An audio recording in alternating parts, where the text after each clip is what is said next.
Hello my dear students of standard 8, welcome you all in today's online class. My dear students, as I have informed you earlier that we have just started chapter 11.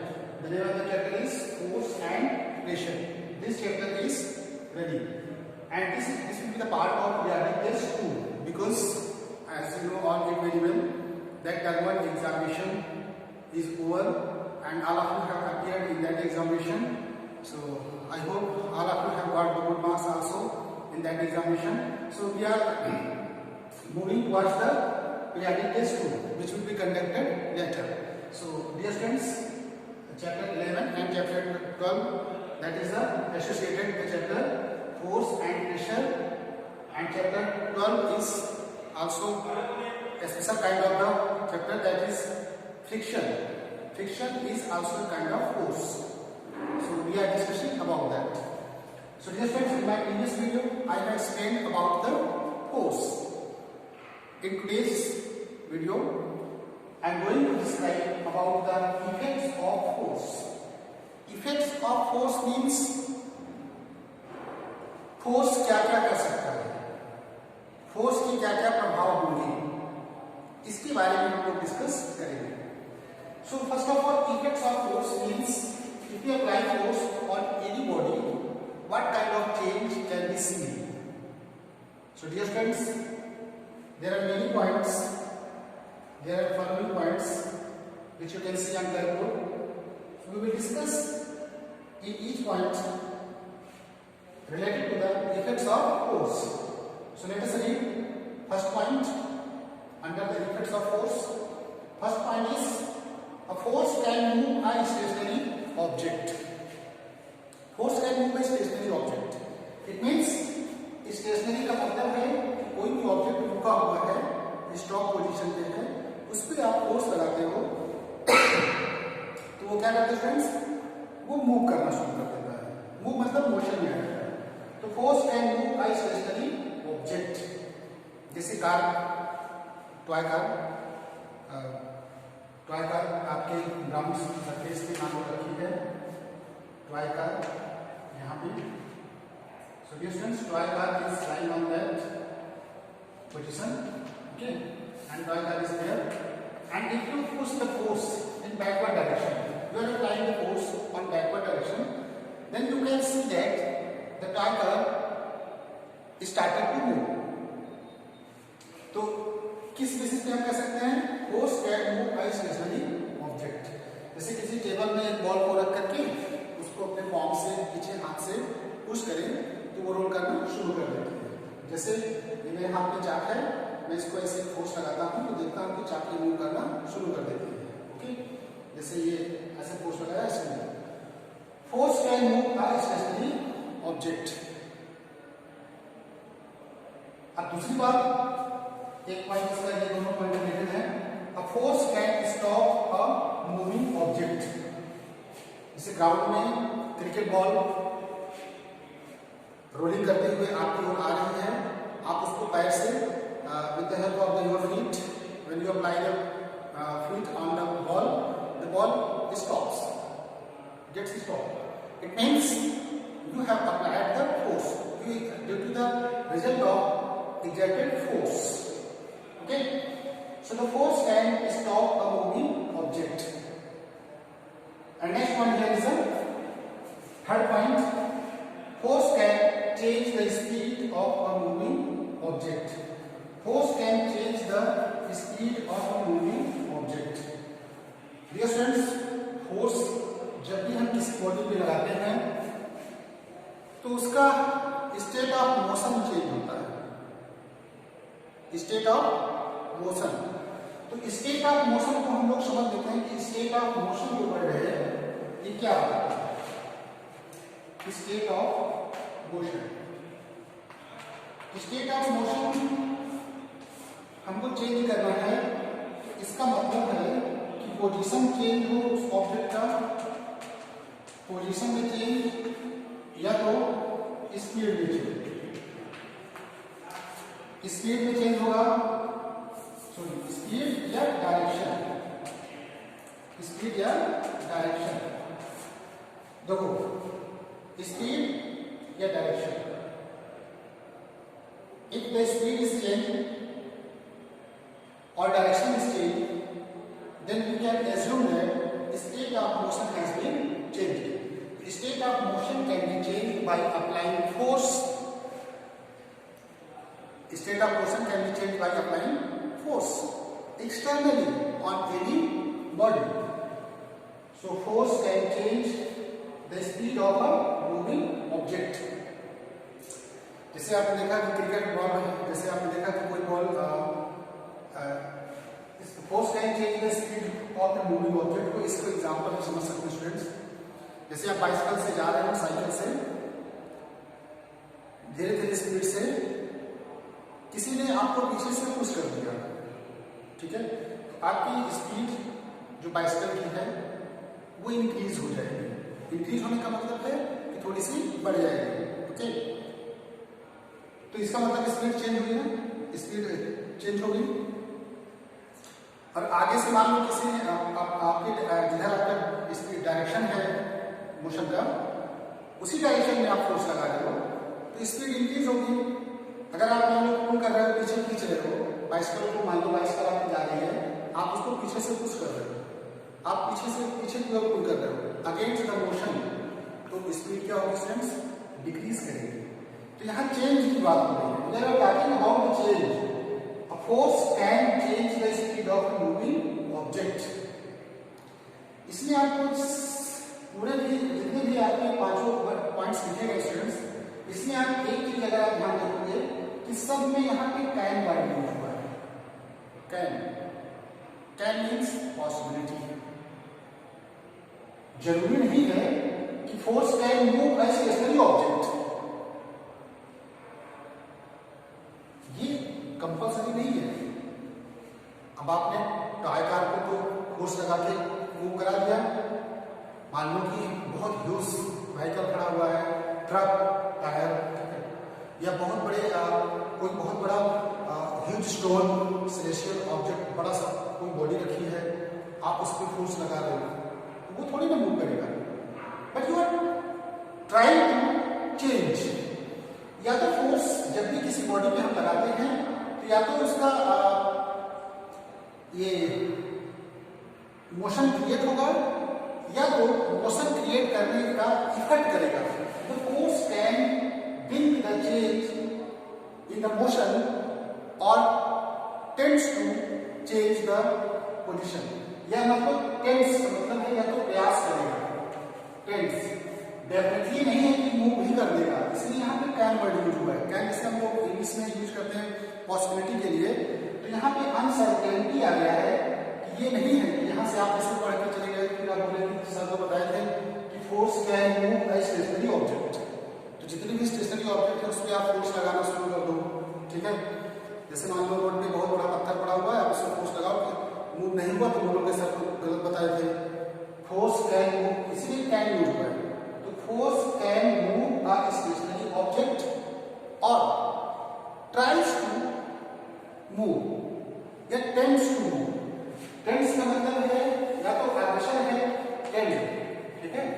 tend का मतलब है या तो progressive है, खेलने का प्रयास कर रहा है या जुड़ा हुआ है, ठीक है। जैसे मान लो आप कार है खड़ी है तो आप उसको एक बार में पुश करके नहीं जा रहा, फिर आप लगातार लगे हुए हो, एक समय ऐसा आता है कि कार मूव करना शुरू कर देती है, तो ये तो पॉसिबिलिटी है, ठीक है। Force can stop a moving object, force can stop a moving object. फिर यहां से आप बोलोगे कि सर को बताया गया कि force can stop a moving object, कोई भी ऑब्जेक्ट मूव कर रहा हो उस पर हम फोर्स लगाएंगे तो रुक जाएगा, नहीं। यहां से आप पढ़ के इस कॉन्सेप्ट को अगर आप देखोगे कि हाई स्पीड से कार आपकी उड़ा रहे हो और आप पैर से हेड से उसमें फोर्स लगा रहे हो, ठीक है, पैर से, तो आप देखोगे कि कार नहीं रुकेगी, आपकी बॉडी टूट जाएगी, फ्रैक्चर हो जाएगा, पैर में फ्रैक्चर हो सकता है, बोन्स टूट सकती है, लेकिन कार नहीं रुकेगी क्योंकि हाई स्पीड से आ रही है, ठीक है। लेकिन रोलिंग बॉल आ रही है उस पर आप फोर्स लगा दे रहे हो तो रुक जा रही है। According to circumstances, according to situation, the magnitude of force which is applied on the body must be greater than the object which has already its force. जैसे रोलिंग करती हुई बॉल आ रही है, स्पीड है, उसमें मोमेंटम है, force है, तो वो भी एक फोर्स से आ रही है। लेकिन आप जो फोर्स लगा रहे हो, आप ज्यादा मैग्नीट्यूड का लगा रहे हो, उसके कंपेयर में इसलिए वो फुटबॉल रुक जाती है। Understand students? Clear? I have explained about the force can change speed of a moving object. Force can change the speed. Speed change हो सकती है, मैंने बताया अभी, ठीक है। Force can change the speed of a moving object. Change का मतलब है या तो इंक्रीजमेंट कर सकते हो या तो डिक्रीजमेंट कर सकते हो। जैसे मैंने एग्जांपल लिया बाइसिकल का। A moving bicycle, you are riding on bicycle, you are going somewhere, and suddenly a person applies force in your backward directions, and he tries to pull in opposite to your motion, then your speed gradually decreases. Speed gradually decreases. Why? Because the exerted force has been applied in opposite to the direction of motion. In this case, the speed will be decreased. On the other hand, if the force is applied from backward directions towards the motion, in the direction of motion, then speed will be increased because both force will be added. I have explained in the previous video, in my first video, when the multiple force acting on any body, suppose that in the same direction, then the resultant force will be the sum of the multiple individual forces. Suppose multiple forces are acting, F1, F2, F3, many forces are acting on there, and direction of force is in same direction. Then resultant force or net force will be the sum of the individual force. F1, F2 and F3 will be sum, and the resultant force will act in the same direction. So in that case, we can explain, students, force can change the speed of a moving object. Next one, a force can change the direction of a moving object. A force can change the direction of a moving object. सब में देखिए कहना है, तो आप ये समझ गए। Force can change the direction of moving object. इसका एग्जांपल आपने कहाँ देखा होगा? आपने देखा होगा क्रिकेट में। A cricketer, a batsman, hits the ball to change the direction of moving ball. High speed से बॉल आ रही है, बैट्समैन ने उस पर हिट किया, फोर्स लगाया, तो उसका डायरेक्शन चेंज हुआ। डायरेक्शन चेंज हुआ तो स्टेट ऑफ मोशन भी चेंज होगा। मैंने बताया स्टेट मोशन चेंज कर सकते हैं, स्पीड चेंज, डायरेक्शन चेंज, ठीक है। तो वही चीज होता है, स्पीड भी चेंज होगा तो पोजीशन भी चेंज होगा और यहाँ डायरेक्शन चेंज हो रहा है। तो क्रिकेट बॉल वो है सी। जैसे अगरबत्ती को किसी इंसेन स्टिक को रूम में हमने जलाया, लाइट लगा, ठीक है। आप देखोगे पूरे रूम में इसमें फैलती है, क्यों? क्योंकि एयर जो एटमॉस्फेयर में प्रेजेंट है वो मैच इसमें जो स्मोक जा रहा है, स्मोक की डायरेक्शन को चेंज कर रही है, इससे क्या है वो फैल रहा है चारों तरफ, ओके, डिफ्यूजन हो रहा है। तो आप देखोगे डिफ्यूजन हो रहा है, गैस में डिफ्यूजन हो रहा है। तो इस वजह से हम कह सकते हैं कि direction of force can change the direction of the moving object. So direction of moving object can be changed by force. Next, last is a force can change the shape and size of an object. Force can change the shape and size. Shape and size. Shape and size का मतलब students कोई भी body है, जैसे मान लो एक rubber ball है, rubber ball made of rubber, ठीक है। Another is a steel ball. stainless steel, steel ball, steel ball and rubber ball. There are two kinds of the ball. This is the first, this is the second. Rubber ball, which is very soft, and if you apply the force, exert force externally on the rubber ball, then you can experience that rubber ball gets deformed. Deformed मतलब उसका size size का distance change हो जाता है. Okay, but as you move the force, the rubber ball gain its own position, its original position. जैसे इसकी बात करें, हेलिकल स्प्रिंग, स्प्रिंग, स्प्रिंग, इसको दोनों को पकड़ करके फोर्स लगाएंगे तो ये थोड़ा सा क्या हो जाएगा, स्ट्रेच हो जाएगा, ऐसे खींचेंगे कि लेंथ बढ़ जाएगी. तो यहाँ पर जो फोर्स आप लगा रहे हो स्टूडेंट्स, इसमें देखो साइज, इसका साइज क्या होगा, इंक्रीज हो जाएगा. ठीक है, लेकिन जैसे ही छोड़ेंगे ये फिर यहाँ पे ऐसे हो जाएगा ओरिजिनल पोजीशन. तो ये ऐसा क्यों हो रहा है स्टूडेंट्स? ऐसा इसलिए हो रहा है क्योंकि जितने भी ऑब्जेक्ट होते हैं उनका अपना एक मास होता है, मास. ओके, तो मास है, मास क्या होता है स्टूडेंट्स? मास का मतलब है amount of material contents of matter present in the system. जैसे कोई भी ऑब्जेक्ट है उसमें कितने कंटेंट ऑफ मटेरियल हैं प्रेजेंट. जैसे आपको पता है कि पूरा जो सब्सटेंस है, ये जो बना हुआ है, ये एटम से मिलकर बना है. एटम से मॉलिक्यूल्स, मॉलिक्यूल्स से फिर बड़े बड़े ओरिजिन स्ट्रक्चर्स, सब्सटेंस देखने को मिलते हैं. तो ये सब का जो बिल्डिंग ब्लॉक्स है दैट इज एटम. ठीक है, तो कंटेंट ऑफ मटेरियल्स, ज्यादा मटेरियल होंगे तो ह्यूज मास होगा, हैवी मास होगा, उसमें चेंज लाने के लिए ज्यादा फोर्स लगाना पड़ेगा. ठीक है, तो जैसे स्टील बॉल पे अगर हम फोर्स लगाते हैं तो ये आसानी से डिफॉर्म नहीं होता. डिफॉर्म का मतलब है कि इसका साइज चेंज हो.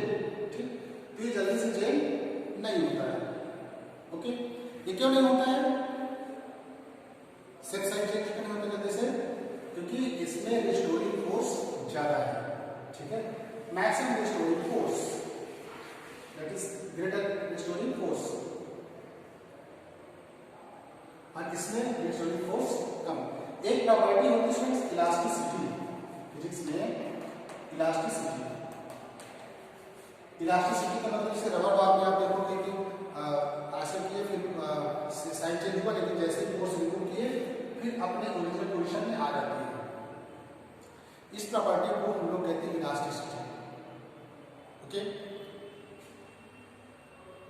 तो एक बात तो यहाँ पे ये सीखने को मिलेगी कि सिर्फ साइड चेंज करने के लिए तो आपको फोर्स लगाना पड़ा, लेकिन जैसे फोर्स रिमूव किए तो वो अपने ओरिजिनल पोजीशन में बॉडी आ गई, तो क्या वो अपने से ही आ गई? क्या उसको फोर्स की जरूरत नहीं पड़ी होगी?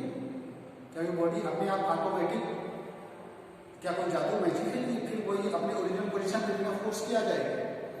उसमें एक फोर्स स्टोर होता है students, that is known as the restoring force. तो बात अगर इलास्टिसिटी किसकी ज्यादा होगी तो स्टील बॉल की ज्यादा होगी. क्यों?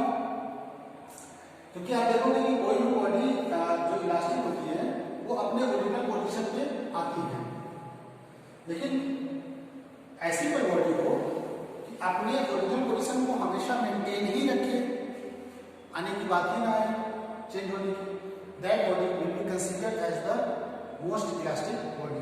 सो if you make comparison between the two, rubber ball or steel ball, in both cases, you will find that steel ball is more elastic than rubber ball. Okay, so here we are talking about with the reference of a force can change the shape and size of an object. In this way, we can change the shape and size of an object. So shape and size जैसे आप देखोगे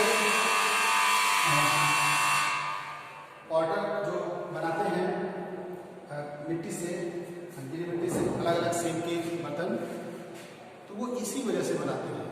this is the main reason, the force, क्योंकि porter क्या होता है, force लगाता है wet clay पे to build up in any kind of shape.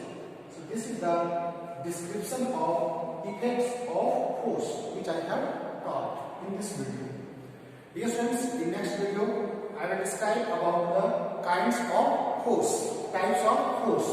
In next video हम लोग डिस्कस करेंगे kinds of force, force की varieties, different kinds of force under the contact and non-contact force. So we will be discussing about various kinds of the force in next video. So dear students, wait till then. I hope all of you have understood the concept which I have discussed in today's video. Thank you students for watching today's more knowledgeable video. Don't forget to take a screenshot of the homework which will be given at the end of the video. So watch the video completely till the end. Thank you students for watching today's video.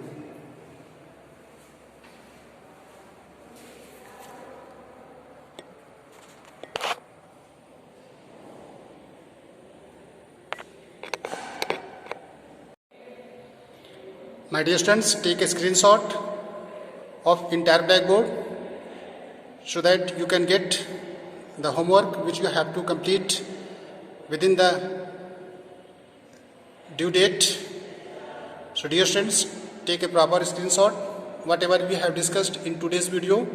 So homework is based on the discussion of today's video. So dear students, take a proper screenshot. It will be more helpful for you. Thank you students for taking a screenshot.